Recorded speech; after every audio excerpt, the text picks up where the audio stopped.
Hey, what's going on, guys? It's Dimitri Johnson, and you're listening to MMALatestNews.com. It's time to roll, baby. Hello and welcome to MMA Latest. We're going to be bringing you a news show every Tuesday and Friday morning, so make sure to hit that subscribe button, press the notification bell, and let's get into it. Now, kicking it off, we've got some news from UFC 240. Lemos has unfortunately tested positive in a drug test. It is uncertain and unknown as to what substance he's been tested positive for, but it has caused him to be dropped from the card, and his opponent Boza has also been dropped from the card.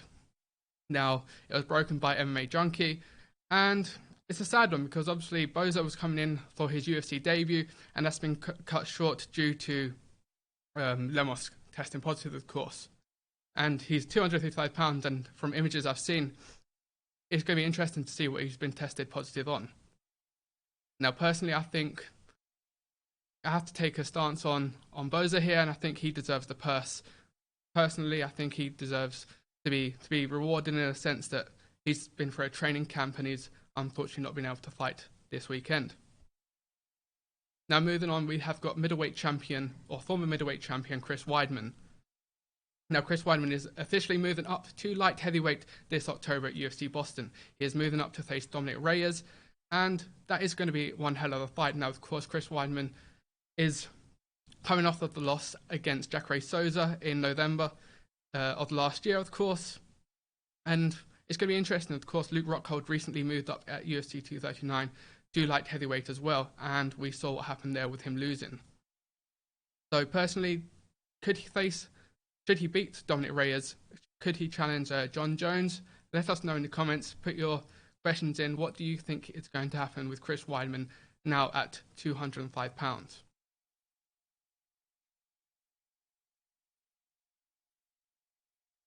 Now, former middleweight champion Micheal Bisping has released his book, Quitters Never Win, this weekend.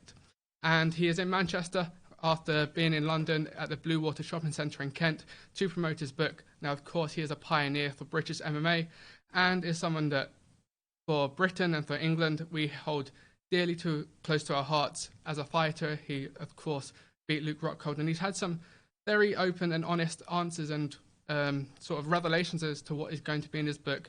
So I'm looking forward to reading that, of course, and I think you guys should too. And thank you, Micheal Bisping, for all the work you put into building the sport of MMA in England. And finally, we got Brendan Loughnane, from one Mancunian fighter to another. Brendan Loughnane was, of course, on Dana White's Contender Series a couple of weeks ago, maybe a month ago now, and he has signed a contract with Professional Fighter League and will be taking part in 2 non-tournament bouts in October.